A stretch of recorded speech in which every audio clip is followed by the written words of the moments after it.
Hello everyone, that Manga Kid here to do my top 10 manga from 2022 that I read. I go based on anything that I started in the year. So if I just read volume 1, which I don't think this year I have any of those, most of these are either single volumes or I've read at least a couple volumes, if not the whole series. But yeah, it's anything that I started reading in 2022 is eligible for this list. I have two honorable mentions. So I'll just start with those. The first of which is Hanachan and the Shape of the World by Ryotaro Ueda. This is a Yen Press release, single volume. It is one that I had my eye on for many years, and I just finally got my hands on it in 2022, and it was so bizarre. It's kind of a series of short stories, and each one is crazier than the one before it, and it's really, really difficult to explain because all of them are just so wacky and out there, and it's seems like it's supposed to be reality, but then it just like turns reality on its head, and the art is fantastic. There's no like real overarching plot or anything, so if you don't really like kind of alternative, weird, shorter stories, then this wouldn't be for you. But for me, this was quite impactful, and you can even see just the difference between the front cover and the art on the back cover is pretty reasonably different. There's some really nice color pages in here as well. And yeah, it follows Hana and her kind of perception of the world around her, and it's really, really good. I do have a review on my channel of that one. I think pretty much everything that I'm going to talk about, I have a review up for, or if not yet, it's coming. The other honorable mention is actually a manhwa. It's Amma's Table by Yoon Sik Hong. I'm not good with pronunciation of Korean names, so my apologies. This one is a slice of life about this young father and his newborn child and his wife. They move out to the middle of nowhere to some small town in a broken down house because that's all they can afford. And it's him trying to, make the best of this new situation that they're in and his life, while at the same time dealing with the serious ailments of his aging parents who are not taking care of themselves.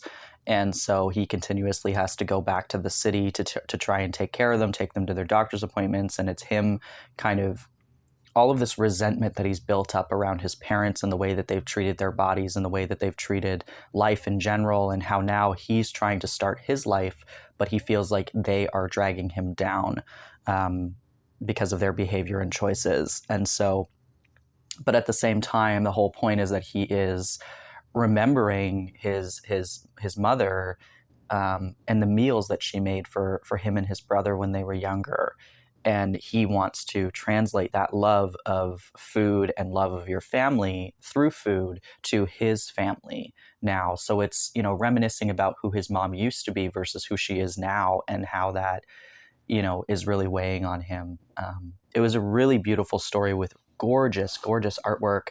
And I read it over the course of a little while. Like I didn't read it all in one sitting or anything because it was better digested, like kind of a little bit at a time, but it was quite impactful. And I have another work by this creator that I haven't read yet that I'm excited to read, hopefully in 2023. So yeah, those were my honorable mentions. I'm going to start off my list, which this is in no particular order. I enjoyed these 10 series relatively equally, and I couldn't really figure out how to put them in order. I'll start off with the one digital series, which was Crying Freeman, by Kazuo Koike and Ryoichi Ikigami. That one I read digitally, or I own digitally, so I unfortunately can't show you it, but it was one that I'd had my eye on for a long time, and I finally got my hands on it digitally, and it was just incredible. It was like the artwork is so stunning. There's a lot of nudity, there's a lot of violence, there's a lot. It's a sort of gang related activity, and it just. I do have a review on my channel. I suggest going and watching that because I probably articulate it a lot better than I'm doing right now. But yeah, it was really, really, really good, and it's something that stuck with me. I think I read it kind of mid-year, and it's still one that I'm like, I should reread that. So definitely Crying Freeman made the list for sure. Also, Boys Run the Riot by Keito Gaku. This is a 4-volume series put out by, I believe, Hanachan. Yes. And this is about this young trans boy. He's in high school, and he's interested in fashion and joins forces with a classmate of his to start a fashion brand. So it's talks about identity and existing as a queer person while also being a creative, and there's other people involved who are like creatives in different kind of industries and senses, and it really does have a interesting social like commentary on am I a queer creator, or am I a creator who happens to be queer, and can I separate my art from my queerness and still be successful, or do I need to use my queerness as like a catapult into being popular? It's really, really quite good, and it's short and sweet at 4 volumes. The art is pretty interesting, like the character designs. I'd say they're good. The It's just different. Like, it is nice when you find art that doesn't look the same as everything else, right? Like this. I would think that if this creator released something else that I read, I would be able to kind of pinpoint and say, oh, that looks like Boys Run the Riot art, right? As opposed to just kind of being like, well, there's more art. So yeah, it was pretty enjoyable. It was one that I was very excited got licensed, and I really enjoyed it when I managed to get my hands on it. So another one that has kind of stuck with me most of the year is Furari by Jiro Taniguchi. I think this is only the second Taniguchi work I own,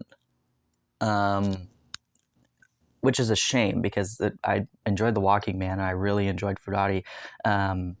This is about this man who he's helping to map out the kind of area that he lives in, and so he just walks. He walks around and counts his steps, and then records, the amount of paces he took to get from here to here, so that on their map that they're making, they can, judge distances and whatever. Obviously, it's not set in present time. The art is absolutely stunning. It's really slow paced. It's individual little. They're like short stories. Each one, focusing on the fact that he is walking around, but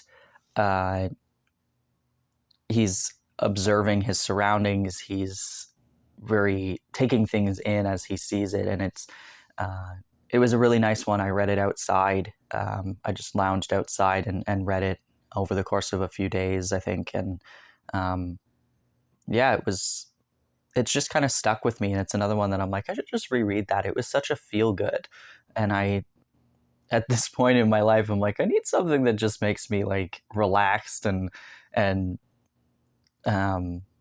yeah, I do the same thing. I wander around for hours.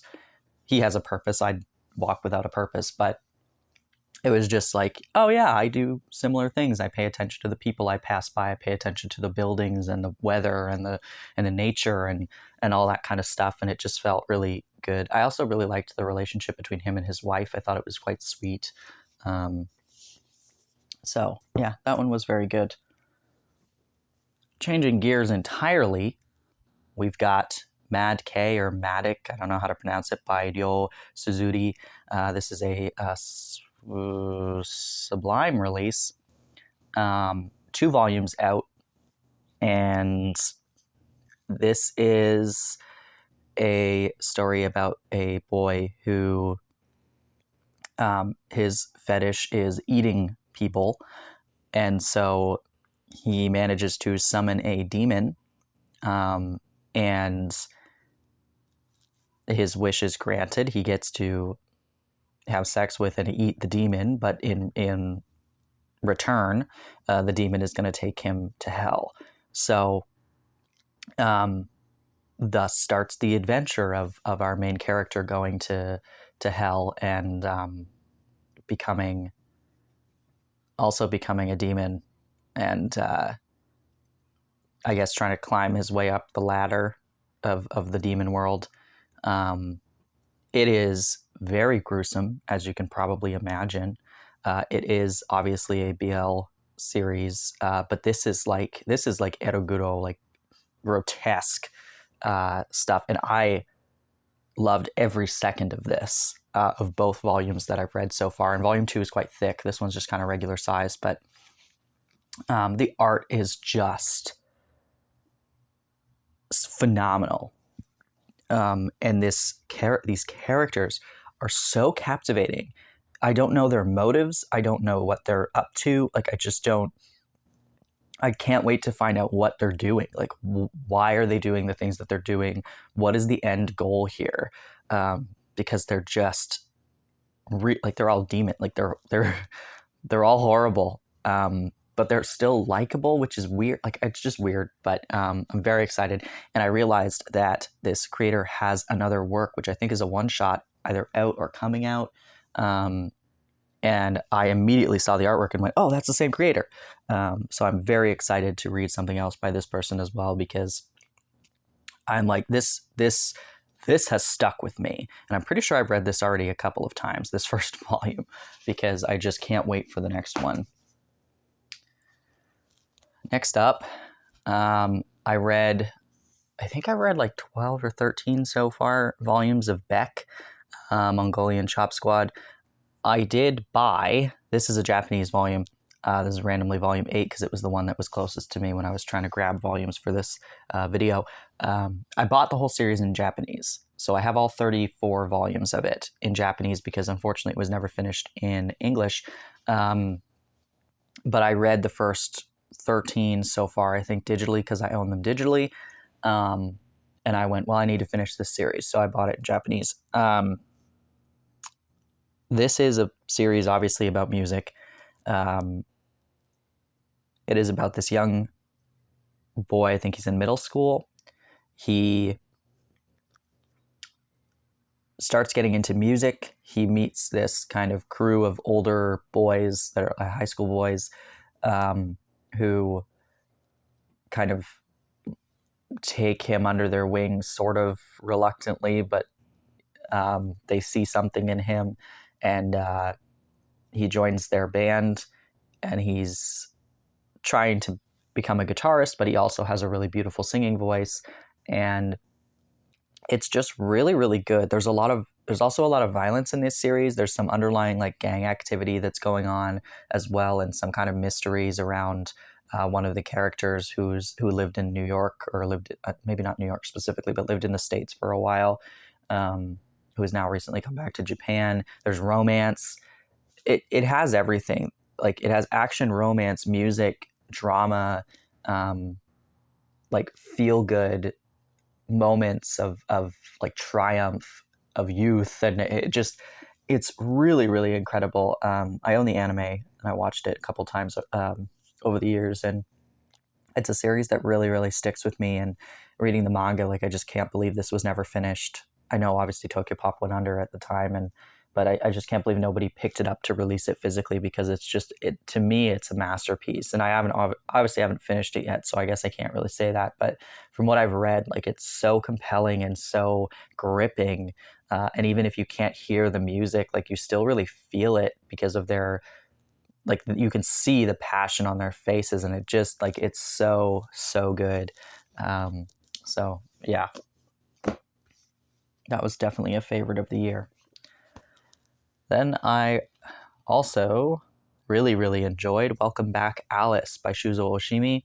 I think there are 3 volumes out currently. I think I have volume 4 pre-ordered. Yeah, I'm pretty sure that's what it is. Welcome Back, Alice. I mean, Shuzo Oshimi's my favorite creator. That's not really a secret. But Welcome Back, Alice is the story of this high school boy. He just started high school. He has this crush on this girl that he's liked for ages, so many years. She's in his class. He's excited, but he's never really actually spoken to her. And an old friend returns. And this old friend from middle school who randomly moved away shows up back in his life, and this person is now looking like this. And so this story kind of deals with sexuality and gender and expectations of those two kind of topics. And as per Shuzo Oshimi's kind of normal manga creating, there's a lot of kind of sexual themes in this series, because it is exploring puberty and what it means to be male or female, and who you can and can't be attracted to, and sometimes there's no rhyme or reason to things, but it's exploring things in a way that is not necessarily delicate, but very entertaining, and I personally am enjoying the commentary and the way that this story is being told. Would I recommend this to everybody? No. But I personally really, really like where this is going, and I think that it's got something interesting to say, and I'm excited to see where the series goes, because I really love Shuzo Oshimi, and I trust in the process. I trust in the process. So this is definitely one that I've greatly enjoyed so far this year. Next up, a fairly new one. I actually just read this recently, within the last couple weeks, is Jun Miyazuki's Kowloon Generic Romance. Obviously, everyone's talking about this one for good reason. I've read 2 volumes of it because that's all that's out so far. And Jun Miyazuki, like, I love After the Rain. It is by far like way up there on some of my favorite series, because it's just like so atmospheric, and this is no different. I think that Jun Miyazuki, and now of course I've only read After the Rain and now part of this series, so I could be wrong. But from the 2 series I have read, Jun Miyazuki is very, very, very good at creating an atmosphere.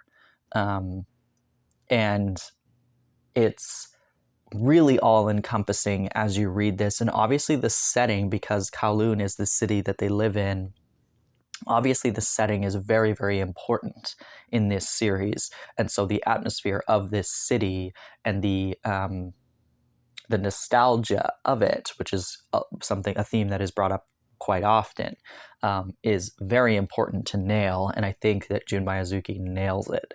And the characters are compelling. There's an underlying mystery sort of aspect. There's clearly some kind of sci-fi-esque aspect to this.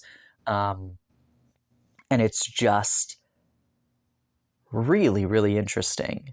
Volume 2 was bizarre. Volume 1 kind of sets the tone a little bit, and then Volume 2 is like, okay, let's go out there a little more. So I'm interested to see where Volume 3 goes, but it's very, very, very cool so far, and it's definitely something I'm extremely excited for 2023 to get more of this, because this is being talked about for good reason. And unlike a lot of people, because I've heard a lot of people say, oh, the first volume is really boring until the end, I personally didn't think so, because like I said, the creation of that atmosphere is so fascinating to me, and being able to take in that setting and really take in the characters' emotions and attachment to their city was like I felt like it was like breathtaking because I felt like we were along for the ride with them, walking through the side streets and all this stuff, and it just like it was really compelling to me. Um, so honestly, if there was no like underlying mystery or other aspects going on, I probably would have loved this series regardless. If it was just them wandering around their city and falling in love. But anyway, yeah, this one I will. I don't think I've filmed my first impressions for that one yet, but I will definitely if I haven't already. So that will be out hopefully soon at some point in the near future. Another one that I really, really loved, and this one I read right at the top of the year, actually. And when I read it in January of 2022, I said, I think this is going to be one of my favorites of the year. This is Haru's Curse by Asuka Konishi. This one is a bit of a downer. Definitely not the happiest of tales. It's a 2-in-1 complete. And this is about this woman here whose sister just passed away, and her sister was engaged to this man. And it's obviously he's no longer engaged. I believe it was an arranged marriage situation. And so they kind of, by some circumstance, decide that they should sort of date, because now he does not have a fiance anymore and he does need to get married. And so they start visiting the places that him and her sister went on their dates. And they're kind of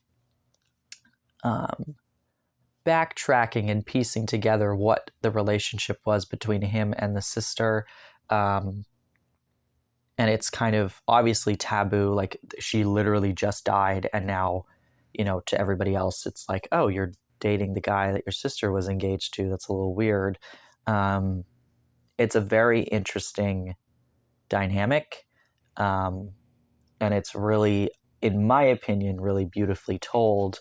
But it deals with feelings of jealousy and feelings of self-worth and self-esteem and things, because you learn about the sister as these two are existing and coexisting in the same space. You're learning about his relationship with his now dead fiance and her relationship with her now dead sister, while these two are also trying to be something for each other, while they're kind of grieving. So it was really good. Definitely not for everybody, but I think if you like romance, romantic dramas, and kind of navigating feelings of grief and jealousy and all these things that kind of come along with somebody passing away, who's important to you. This one is really well done, and the art is quite good as well. It's interesting and different, and I really enjoyed it.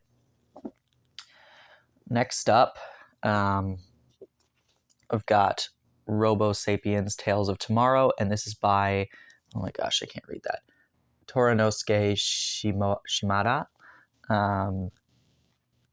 This is another one. When I read this, I went, this is like not only going to be one of my favorites of the year, but definitely one of my favorite things I've ever read.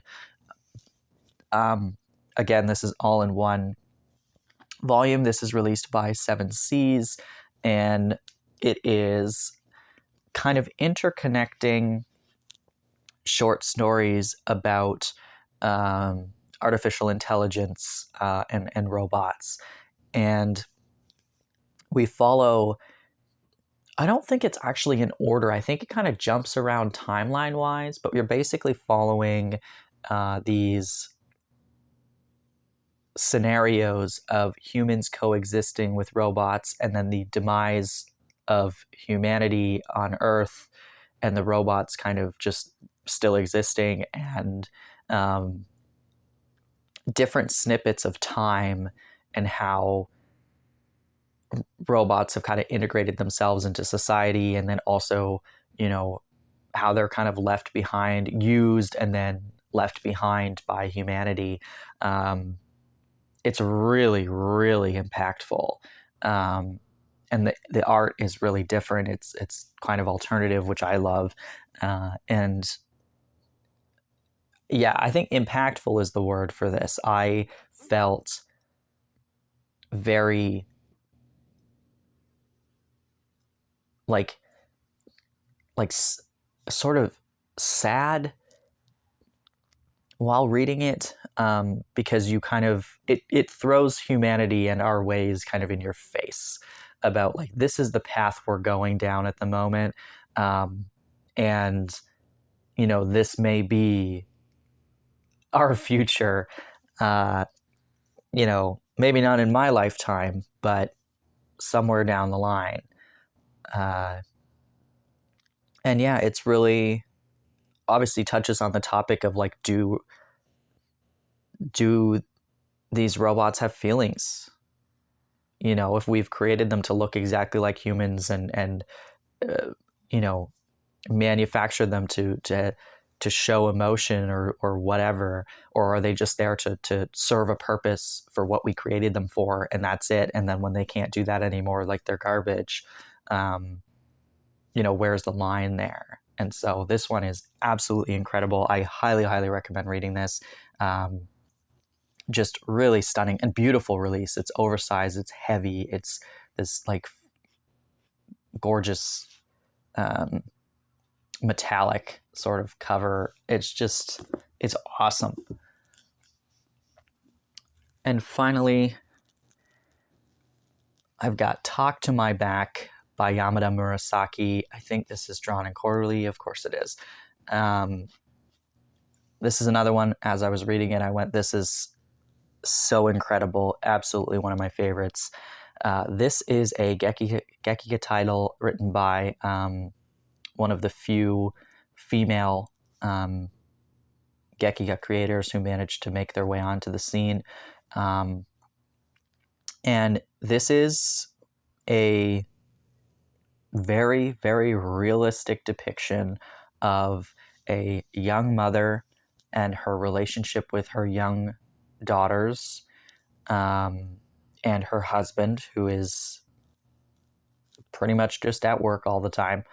And it's her kind of navigating her feelings towards being a mom, being a stay-at-home mom, while her husband gets to go out and, go to work and do things. And she feels trapped, and she feels unloved, and she feels kind of neglected and not fulfilled the way that I guess society tells you should be, because you're doing what you're supposed to do. You became a mom, you got married, there's nothing else for you to do. But she sees more for herself, and she's trying to navigate how to feel fulfillment and happiness in life outside of being just a mother and a wife. And it's really, really, like, I don't want to say bleak, because it's not really that. It's really straightforward. Honest. It's very honest. That's the word I was looking for. And, the essay at the back talking about, Murasaki's life and her experience as a woman in this industry, but also just as a woman in Japan at the time that she was kind of writing this and existing in her relationship status at the time, and all that stuff. Like you see that reflected in how she writes this character. And I felt very moved by this piece, and I felt like anybody could gain something from this. I think it is worth reading for sure, and I think that it should be read. Like, I'm not a mother, I don't even have children, so I'm not even a father, I'm not married, but I have a mother. I have tons of aunts and my grandparents and like all of these people, all these women in my life that, I think that we all just kind of take for granted the existence of mothers in general, and that, you know, having children and getting married is not the end, like the end all be all of a woman's life, and that, you know, I'm at a stage in my life now where a lot of my friends are having babies, and you know, I do have a lot of these conversations with them too about, you know, like what, like, do you even have time to do anything for you at this stage, right? And it's trying to find that balance of there are two people in this relationship for the most part, not always, but you know, in the case of this person and also, you know, my friends and whatnot, there are two of you, and the expectation is that you, because you're the woman, must be the one to take care of this child all the time. And you know, that sort of mentality, at least where I live in Canada, is slowly starting to shift. Um, and yeah, I think that this was all of this to say this is a very, very good read. I highly recommend it. And it's definitely impactful and very, very honest, and absolutely one of my favorite things that I've read this year. So anyway, that is my 10 series that I really, really enjoyed reading in 2022, as well as a couple honorable mentions. So let me know in the comments if you want to list all 10 or list a few or whatever. Let me know, you know, what your kind of favorite series you read in 2022 were. Or are there any on my list that were also on your list? Let me know. I'm really interested to hear what people have been enjoying over the past year. So thank you for watching. And I guess see you next year.